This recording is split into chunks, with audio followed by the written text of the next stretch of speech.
All right, good evening all. I hope you're all doing great. Well, welcome back to the live streaming of the daily news analysis. After a long time, we had a gap and we're streaming it live again.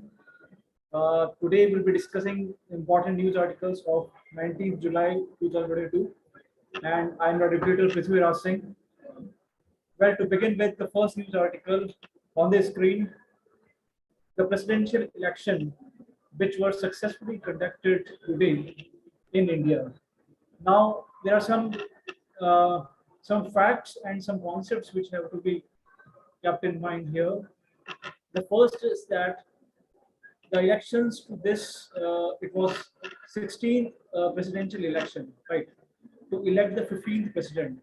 So the next president, whoever it may be, it would be the 15th president of the country, and the elections are being definitely conducted by the Election Commission of India, right? So the Election Commission of India, a constitutional body, conducts the elections to the president, vice president, the parliament, as well as the MLAs of the Vidhan Sabhas, of the state legislative assemblies. Correct. So the first takeaway from this article is the 15th president. Right, so the president would be elected would be the 15th president of the country. Now, now we must understand the method to elect the president, right? Because there is very high possibility of it being asked in the examination. So I'll just share a screen with actually clarify us the concept of the election of the president.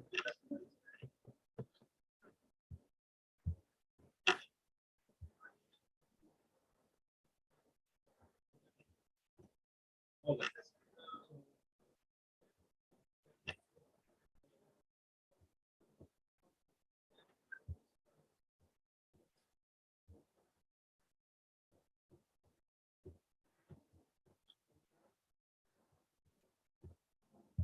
I guess so we know that president represents the whole nation. So therefore, he must get the representation or votes of the nation as a whole. Correct. Now, all the MPs, the elected MPs, do participate in the election to the president. And here we don't consider the nominated members. Right. I'm talking about the nominated members in Rajya Sabha. The 12 nominated members in Rajya Sabha are not being included in the electoral college of the president. Why? Because it is the president who nominates the members to the Rajya Sabha, and if they are electing the president, it defies all the logic. For example, the president nominates them, and they are not, they cannot elect, they cannot participate in the election to the president, right? So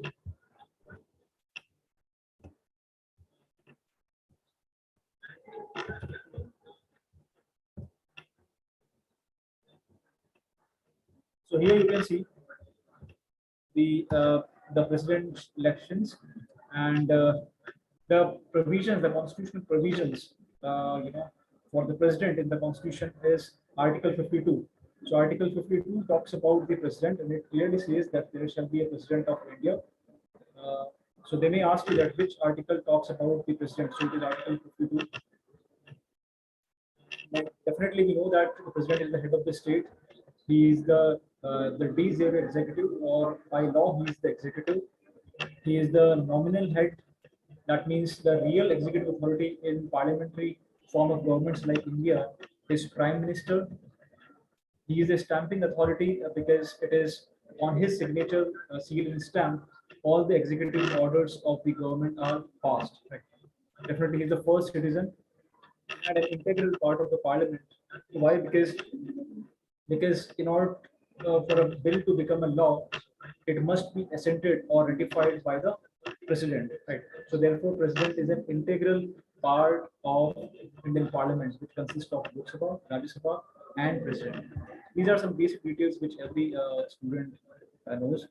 Now, if I talk about the electoral college of the president, it is clearly mentioned under Article 54, right?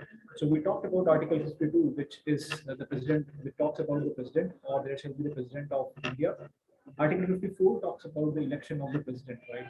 And in this sense, it talks about the electoral college of the president. That means who all would be participating in the election to the president, right? So the first thing is, the first thing which includes in the electoral college is the members of the both houses of the parliament.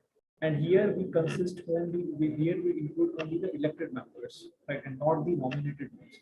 So Lok Sabha, we know there are 543 members, and Lok Sabha has 233 members. The total membership of Rajya Sabha is 245.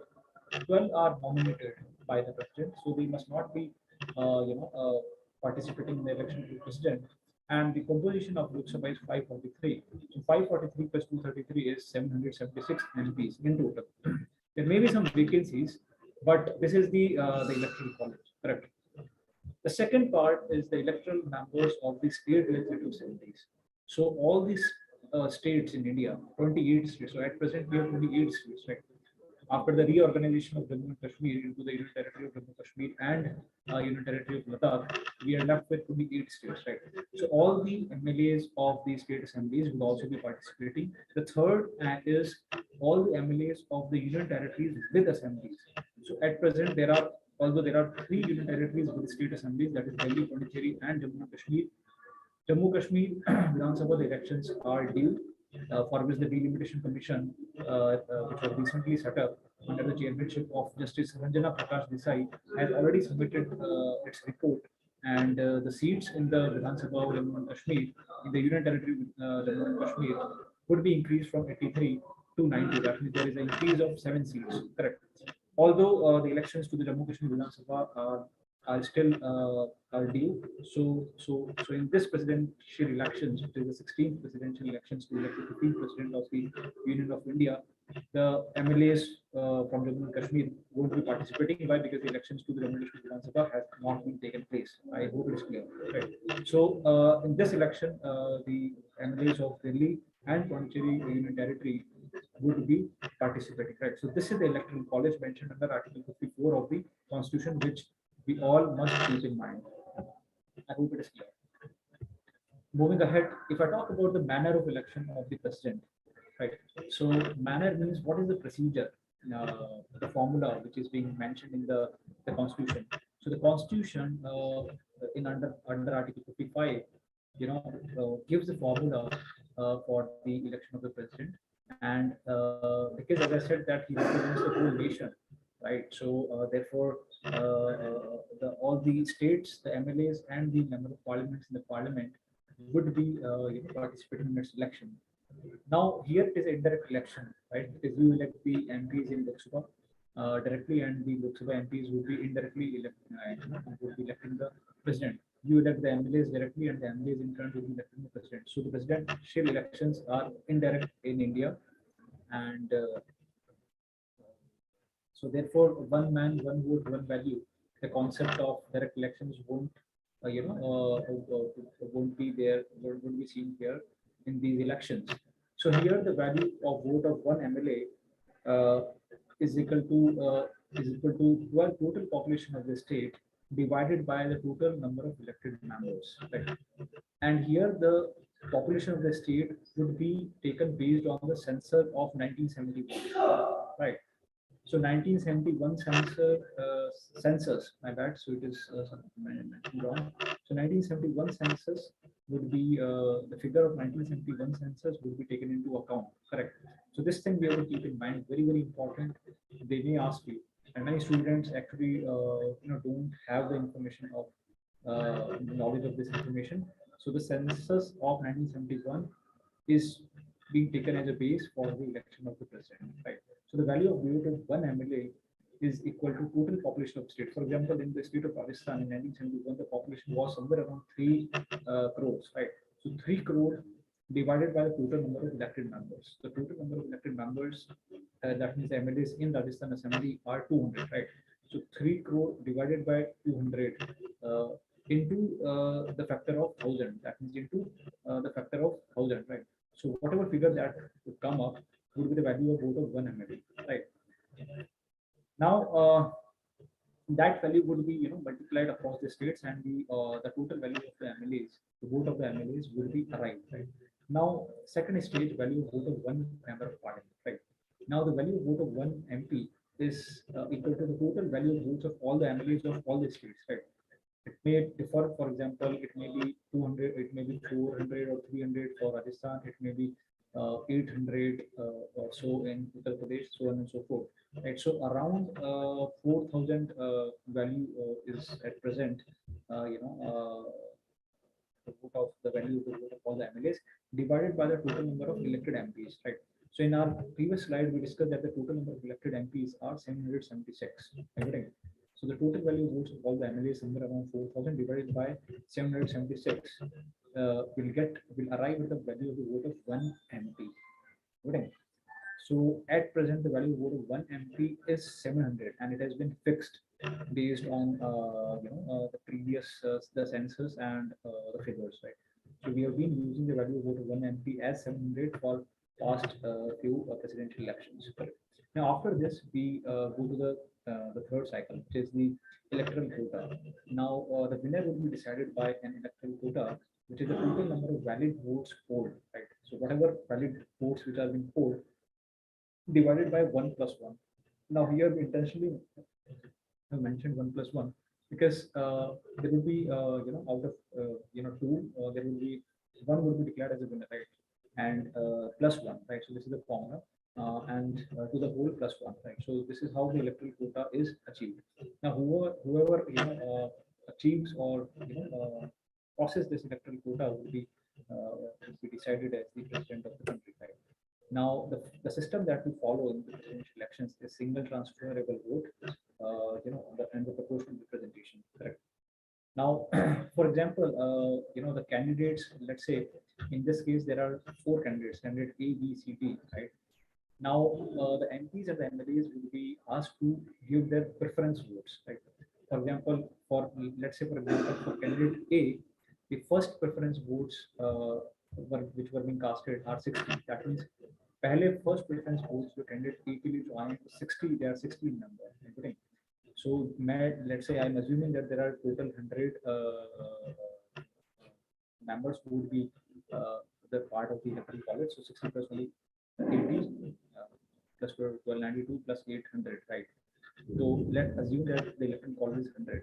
So out of 100, okay, तो first preference votes जो candidate ए को मिले 60 लोगों ने candidate ए को first preference vote दिया, 20 लोगों ने कैंडिडेट बी को जो है फर्स्ट प्रेफरेंस वोट दिया, कैंडिडेट सी को फर्स्ट प्रेफरेंस वोट मिले वो 12 मिले, और कैंडिडेट डी को सबसे कम फर्स्ट प्रेफरेंस वोट मिले जो कि 8 है, right? So out of 100 only 8 people have given first preference to candidate D. तो कैंडिडेट डी को फर्स्ट प्रेफरेंस केवल 8 लोगों ने दिया है out of 100 in our case. अब if I talk about the second preference votes, right? Second preference votes, candidate A को जो है 20 मिले out of 100 only, right? So the same person, let's say if I am voting, मैं first preference votes दूंगा, candidate A को भी दूंगा, और मैं second preference vote भी दूंगा. तो second preference votes जो candidate A को मिले out of 100 20 मिले, मतलब 20 लोगों ने 20 लोगों ने out of 100 candidate A को support किया second as a second preference. Candidate B को 30 लोगों ने सपोर्ट किया, एंड बी को सी को 15, and 5 candidates out of 100 have given the second preference votes to candidate B. अब इसमें क्या होता है, जो लीस्ट फर्स्ट प्रेफरेंस वोट्स होते हैं वो कैंसिल हो जाता है इस सिस्टम के अंदर, इसको सिंगल ट्रांसफरेबल वोट कहते हैं. तो लीस्ट फर्स्ट प्रेफरेंस वोट्स जो है, जैसे in our case candidate D has got the least first preference votes, so these will be automatically cancel. और जो उसके जो सेकंड प्रेफरेंस वोट्स जो थे, राइट, जैसे कि 5 थे, these 5 second preference votes will be transferred to the person, to the candidate who has secured the least first preference votes. तो यहाँ पे candidate B C जो है उसके पास least first preference votes है, right? So second preference votes जो candidate B के जो सबसे निम्न है उसके first preference vote cancel हो गए, and the least the second preference vote will be transferred to the candidate C. अब ये जो process है, ये cycle would continue till the candidate secures the required quota. So required quota क्या है? Electoral quota. In the previous slide we discussed electoral quota, correct? इस तरीके से ये voting होती है, इसको single transferable कहते हैं, right? So President of India is elected through indirect election. The method that we follow is proportional representation through single transferable vote. And this is how a single transferable vote works. Right, I hope it's clear. Now, I'll not go take deep into the precedent chapter, as this is what is being required at this point in time. Now, here I would jump again to the to our discussion on the current news of today's news, right? So, as we were discussing the presidential election today, and here you can see all the things that we have discussed. That the value of vote, total votes is 10,000. So here is 10,000. Right. And the 84th Amendment to the Constitution provides that the population of the states for the purposes of calculation of values of votes for the presidential election shall be based on 1971 census. Right. So in 1971 census जो अपने discuss किया था, वो यहाँ पे clearly mention है हिंदू के अंदर. और the value of vote of each MP is 700. Correct. तो जहाँ हम discuss कर रहे थे slide में कि एक what would the value of the vote of member of parliament, right? तो हमने हमने discuss किया था the total value of votes of all the MLAs of all the states, all 28 states, divided by the total elected MPs, right? Total elected MPs भी हमने discuss कर दिए थे. Correct. तो वो जो value of vote of one MP आ रही है वो 700 है, और ये this is what which we are following for the past few years, right? Each MLA of Uttar Pradesh has the highest value of vote, which is 208. Okay. And Sikkim MLA has the lowest value of vote 7, because Uttar Pradesh has the highest population, correct? And Sikkim has the lowest population, correct? So this is the fact. And today the elections already happened, and amid 99% polling, Draupadi Murmu, who is the presidential candidate, fielded by the NDA, has also backed a few opposition votes. That means even the opposition parties have, casted votes in favor of Draupadi Murmu, which is set to become the 15th president of the Republic of India. We have discussed that the Election Commission of India conducts the election of the president, and there are some members, which were also disqualified under the Representation of Peoples Act 1951. So this is some important information, and the slide that I just mentioned are very important for the examination. Now moving ahead, the article on the screen, I hope it is visible. Shanghai Cooperation Organization. Well, students, we know that SCO today includes India and Pakistan as well. Now, it is a group which is being led by two giants, Russia and China. It also includes some Central Asian nations. Well, it started, after the disintegration of the Soviet Union in the year 1991, somewhere around 1996, to check the cross-border terrorism, to ensure the reduction of border troops and the regional security. Russia, China, along with some Central Asian countries of Kazakhstan, Kyrgyzstan, and Tajikistan. Right. So Kazakh, Kyrgyz, and Tajikistan, which are again were the part of the erstwhile Soviet. They were the satellite nation, satellite states of the USSR. So Russia, China, Kazakhstan, Kyrgyzstan, and Tajikistan, as you can see on the screen, were the founding members of Shanghai Cooperation, which was founded in the year 2001. And at that time, it was being called as Shanghai Five. Shanghai Five. Well, the foundation, was laid down way back in the year 1996, after the disintegration of the Soviets.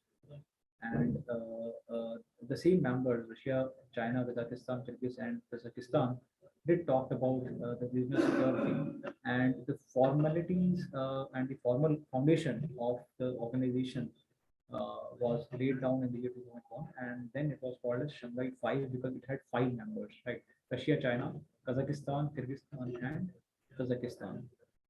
Correct. Now, moving ahead, as they say in 1996, as I said, that there was an agreement on confidence building in the military field along the border area. Now, in 2001, the Shanghai Five, which had 5 members, inducted one more Central Asian country, which was Uzbekistan.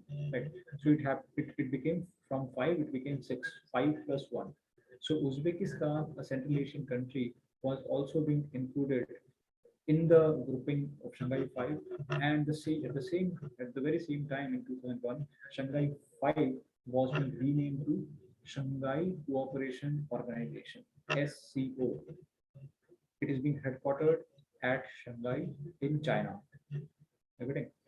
So its focus areas are to strengthen the mutual trust, and the neighborliness among the member states. Today, it focuses over education, energy, transport, and environmental protection. Well, India and Pakistan were also being inducted into the Shanghai Cooperation Organization at the same time. Uh, it happened in the year 2017. Although India was a member of the Shanghai Cooperation Organization, since it was an observer state, it was given the observer status. That means it can participate in the SCO meetings without the right to vote. So that is something called as observer status. You would be allowed to participate without the right to vote. So India was, India along with Pakistan were the observer states, or were being given the observer status in the grouping since 2005, and finally it got a full membership. Both India and Pakistan both got the full membership of SCO in the year 2017. Right. So from 5 to 6, it became a 8-member grouping. Right. So 5 plus Uzbekistan 6 plus India and Pakistan. So 5 plus 1 6 plus 2 8. Right. So today, the SEO consists of 8 countries, of which India and Pakistan also are members. Right. As you can see on the screen, India, Kazakh, China, Kyrgyz, Pakistan, Russia, Kazakhstan, Uzbekistan. Now, as of today, SEO has 4 observer states, right? That is Afghanistan, Iran, Belarus, and Mongolia. Now, Iran is being supported by Russia, right? And Belarus was again a Soviet state. It was a satellite nation, and Belarus today is also an ally of, of Russia, right? It is supporting Russia in its invasion in Ukraine. So there are, the foundation stone is being laid down, and the next SEO meeting, which is will be held in Samarkand, right? In Samarkand this September, would be would actually, formally induct Iran and Belarus. Okay. So this is very important. So in this way, the Samarkand summit, which is to be held in September in Iran and Belarus, which are allies of Russia, would be inducted as the new members of SEO. So the membership would go from 8 to 10, right? So 8 plus 2, that is Iran plus Belarus, it would go to 10, right? Now, Samarkand summit. Samarkand is a place in Uzbekistan, right? And the next SEO summit will be held in September 2022 this year at Samarkand, Uzbekistan. I hope it's clear. Now, moving ahead, now India has to walk the right road, because India has not, in the United Nations Security Council voting, or the UN and the UNGA votings, India has abstained from the voting, right? That means India has not openly objected Russian invasion of Ukraine, at least in the UNGA votings, right? Although diplomatically it do say that it is, it supports peace, or it condemns the violence inflicted by Russia in Ukraine, but it has not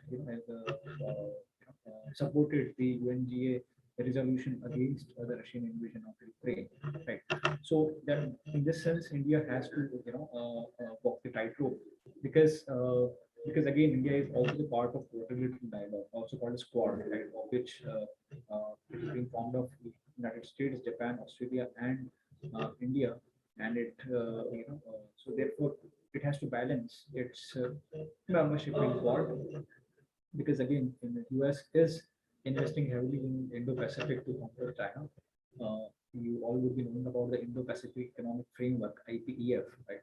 So, in order to control and limit the assertive China in the South China Sea and the Indo-Pacific, the United States has joined hands with India, Japan, and Australia, something called as Quad, right? Of which India is a strategic partner, right? So, in this sense, India has to strike a balance between its tilt towards the west, that is United States, and the SCO. Right now, SCO Secretariat is based in Beijing,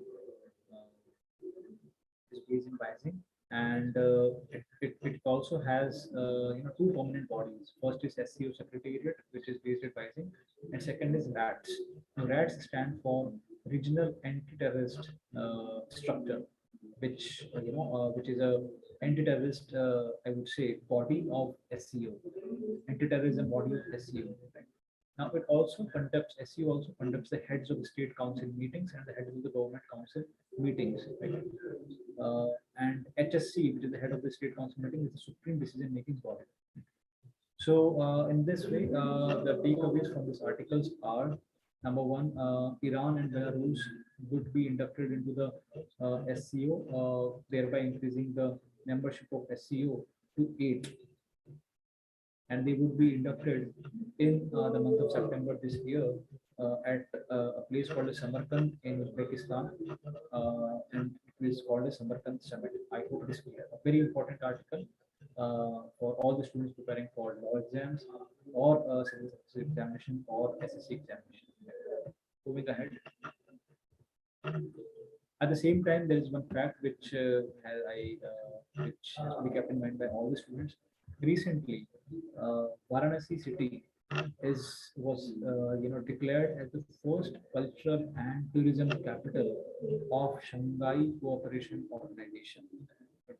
So in this way, it has become the first city, in the SCO grouping to be declared as the cultural and tourism capital. Right. So this is a very important and in fact good thing for the government, for India, because a city from our country is being selected as the cultural and tourism capital. Right. Now it will be for the year 2022-23 as a part of SCO's new rotating initiative that seeks to promote people-to-people ties and tourism among the member countries. Right. So every year it would be rotated, and for the first time it happened, and Varanasi was being declared as the first cultural and tourism capital of SCO. Right. So in this sense, it is a very important takeaway. Moving ahead.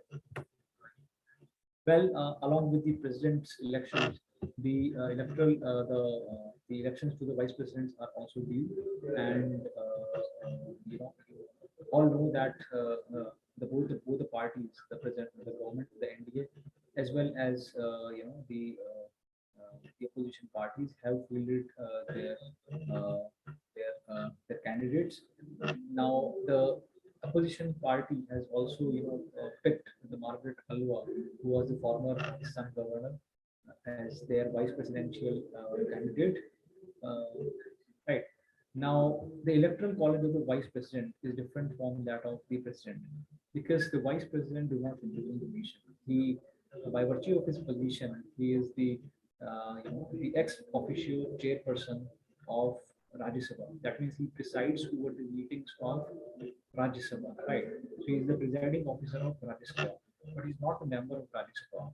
Right, because Rajya Sabha has 245 members, and he's not among those 245. That means 245 plus the chairperson Rajya Sabha or the vice president India.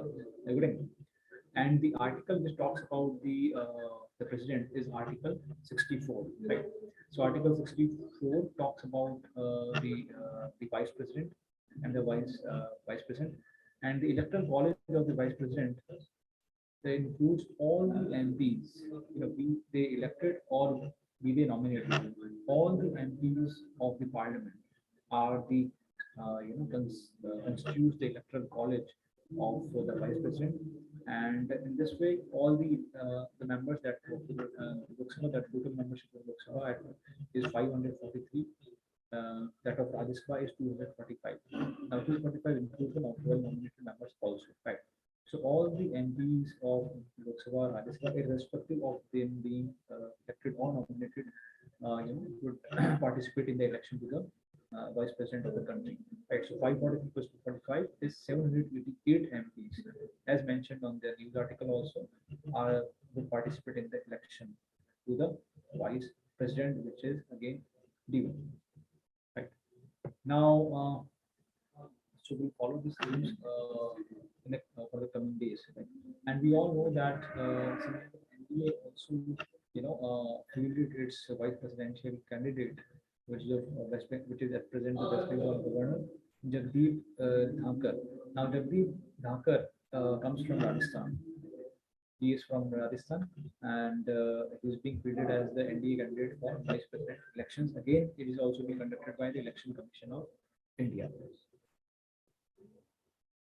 Moving ahead, now there have been talks about the forest fires, the wildfires, which are actually has caused havoc in the European countries, the Western European countries of France, Greece, Portugal, and Spain. Now it has gutted vast swaths of land and displaced many families and have killed many emergency staff, and also have resulted into wide scale loss of biodiversity. Many wild species, flora, fauna have been demolished because of these forest fires. Right. Now, in this context, it becomes quite important to actually understand these forest fires and why it happened. Now, this news article, which surfaced in the Hindu, talks about the forest fires in the Western European countries of Portugal, Spain, Greece, and France. Now, the reason which is being cited behind these fires is definitely the climate change, and the climate change induced the heat waves, the heat waves in the Western European nations. Now, to your surprise, the temperature in France, is being recorded as the highest temperature. The maximum temperature is recorded as 40 degrees Celsius, especially in the parts of southern France. So it is crossing 40 degrees centigrade. At the same time, even the UK, is witnessing the temperature exceeding 40 degrees centigrade on Monday and Tuesday for the first time in the history, right? And for the first time, United Kingdom has issued the red warning for extreme heat, cautioning the risk to life. And many schools and the colleges have been already shut down for the week. So there have been prevalent heat wave conditions in the European nations because of the climate change, and it is the second heat wave condition engulfing the parts of Southwest Europe in weeks. Right. Now it has resulted into the droughts, and the climate change is making the heat waves worse. So even the authorities, in France, especially in the Alps region, which is the mountain area there, uh, and which has the Europe's highest mountain peak, Mont Blanc, which you know, Mont Blanc, and it may be asked again in the examination. Europe's highest mountain peak is Mont Blanc. So the French government have urged the climbers, to restrict going to Mont Blanc because of the melting glaciers, due to the heat waves and the climate change. Similarly, Italy's biggest alpine glacier also, broke off, and it gave way in early July, killing 11 people. Right. So similarly, such alerts are also being issued by the Italy government. And, another fire is burning in Hijaz mountain range. Evident. So it is there in Spain. So they may ask you that where is Hijaz mountain range located? So it's there in Spain. So Spanish government has also, issued some alerts uh, to prohibit the people going to such mountainous regions. Similarly, Portugal has also recorded highest temperature hitting 47 degrees centigrade. Can you imagine? I mean, this is something which we witness in our country, and especially in the state of Rajasthan, right? Temperature hitting at 47 degrees centigrade. And Portugal has seen the temperature for the first time, a record for a month of July on Thursday. Uh, so this is a very pretty state where the Western European countries are in because of the heat wave. Similarly, the wildfires have also been reported in Greece, especially in the Mediterranean island of Crete. So in this way, in France also there is a region called as Gironde region, and the Gironde region has also seen, as you can see in the pictorial representation, the wildfires, right? And it has forced 14,000 people to evacuate to temporary shelters. So it has created administrative humanitarian uh, problems, humanitarian crisis, right? So these are the consequences of the climate change, and the time has come when we must realize, you know, to preserve the climate sooner than later. Moving to the next news article. Well, the Chief Minister of Delhi Union Territory, Arvind Kejriwal, is due to attend the World Cities Summit, which will be held in Singapore in the month of August. But it is not yet been issued visa by the central government of India. So therefore, this news surfaced in the newspaper. So they may ask you that in 2022, where the World Cities Summit would be held. So it will be held in Singapore in the month of August. Now, the successful model of Delhi is being, is being called upon to get it so that it can be represented in Singapore. But Kejriwal is being denied visa by the central government. So we'll see that how this news will turn out. But then this is something which you have to keep in mind. World City Summit. It talks about the sustainability in the cities and how we can make the cities sustainable. The architectural initiatives, the ideas, the new ideas to make the cities sustainable. Moving ahead. Focus on food and energy crisis. Now, the Indonesian president, Joko Widodo, right, also shortly called as Jokowi. Right? Now, this news has surfaced the news media because of the G20 summit, which is due to be held in the month of November this year at Bali, Indonesia. Right? As you all know, Bali is a very important place, destination in Indonesia, and here G20 summit will be held in the month of November. So Indonesian President Jokowi or Joko Widodo has has urged both the Ukrainian President Zelensky and the Russian President Putin to actually stop this genocide. Uh, and in this way, he has become the first Asian leader to visit both Ukraine and